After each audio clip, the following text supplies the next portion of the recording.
Hello everyone and welcome. Today we are reading a beautiful fairy tale, Sleeping Beauty by Well-Loved Tales. Sleeping Beauty. Everyone in the kingdom celebrated when it was announced that the queen had given birth to a beautiful daughter after many childless years. Parties were held and people danced and sang in the streets around the palace. The king and the queen were delighted and began to make plans for the christening. "We must invite all our friends," said the king. "And all the fairies too," said the queen. The day of the christening was warm and sunny, and everyone was enjoying themselves. The 12 fairies stood around the cradle admiring the baby princess. One fairy promised that she would be beautiful. One said she would sing well, and another said that she would be loving and kind. Just as the 12th fairy was about to give her gift to the princess, the palace door flew open. "Why was I not invited?" stormed the 13th fairy. "No one knew where to find you," answered the king, who had been taken by surprise. It was obvious that the fairy did not believe the king, as she suddenly advanced on the sleeping baby with an evil look in her eye. Everyone in the room held their breath as the wicked fairy waved a wand and cried, "This baby will live to be 16, and then she will prick her finger on a spindle and die." The queen picked up the baby and started to cry. "I think I can help," said a quiet voice behind her. "I haven't yet given my gift to the baby.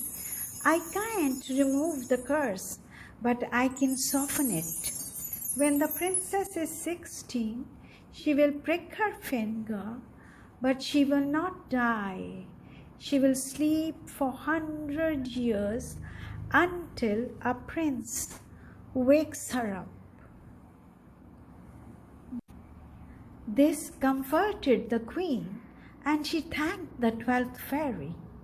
Soon the guests began to leave the palace, talking to each other about the event of the day. The day after the christening, the king's heralds made an announcement that every spinning wheel in the kingdom was to be burned. Huge bonfires were lit in each town, and heralds checked every household. Everyone burnt their spinning wheels, as they all loved their royal family and couldn't bear the thought of princess falling asleep for 100 years. Over the year, the princess grew more beautiful, and all the fairies' promise came true. She had lovely voice and was always happy and loving.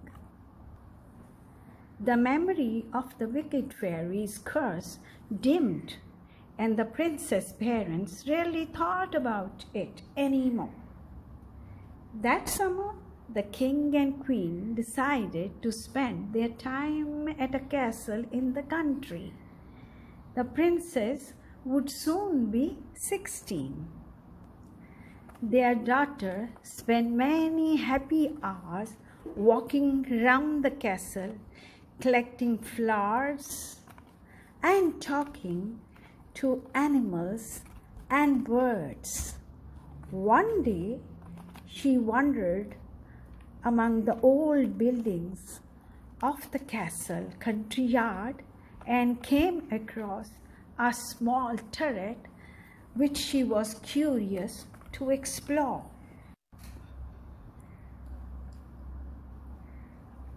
So she unlocked the thick wooden door and climbed the stone spirals up and up until she reached a tiny room. Inside was a woman sitting at a spinning wheel. The princess was intrigued, as she had never seen anyone spinning before. "Please, could I try?" she asked. Of course, come and sit here and I will show you how to spin, said the old woman. The princess crossed the room and sat beside the old woman. As she picked up the spindle, she pricked her finger and a small spot of blood appeared. Slowly, the princess felt dazed and lay on a couch near the window.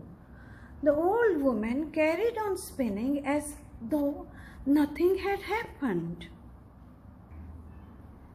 The fairies soon appeared and looked anxiously at the princess. "She is just asleep," said one fairy, "and all we can do now is wait until the spell is broken," said another fairy.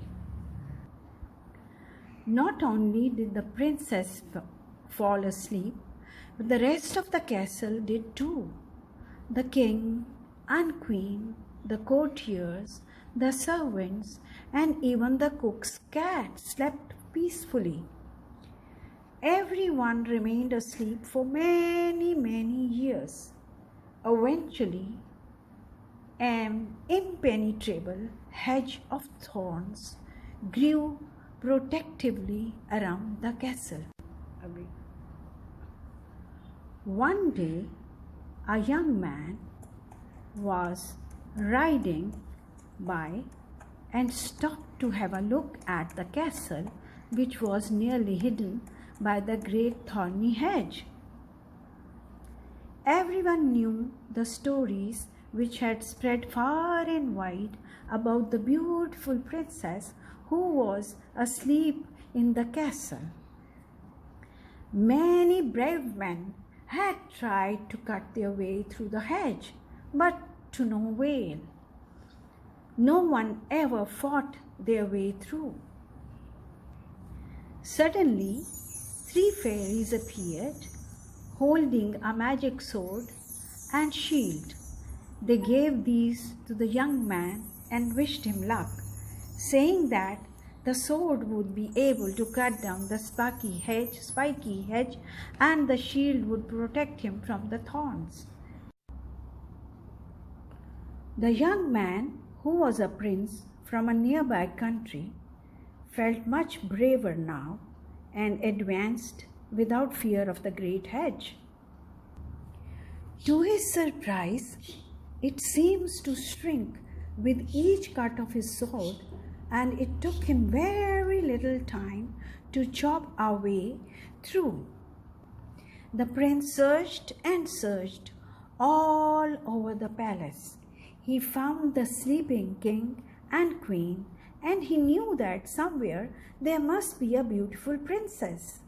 Eventually, he climbed the spiral staircase up to the top of the turret and soon reached a little room where he saw a lovely girl laid on a couch fast asleep. He slowly walked nearer and then knelt down beside the couch and kissed the sleeping girl on the cheek. Her eyes opened and she looked up at the prince with a surprise. The handsome prince proposed to her, and the princess gladly accepted, as she had fallen in love at the first sight. Soon the whole castle stirred up from its deep sleep. The king, the queen instantly thought of their daughter as soon as they woke and went to look for her. They found not only the princess but the prince who had broken the spell, and they were overjoyed to hear the news that they were to be married. So the prince and the princess were married to a delight of the whole kingdom, including the fairies, and they lived happily for the rest of their lives. The end.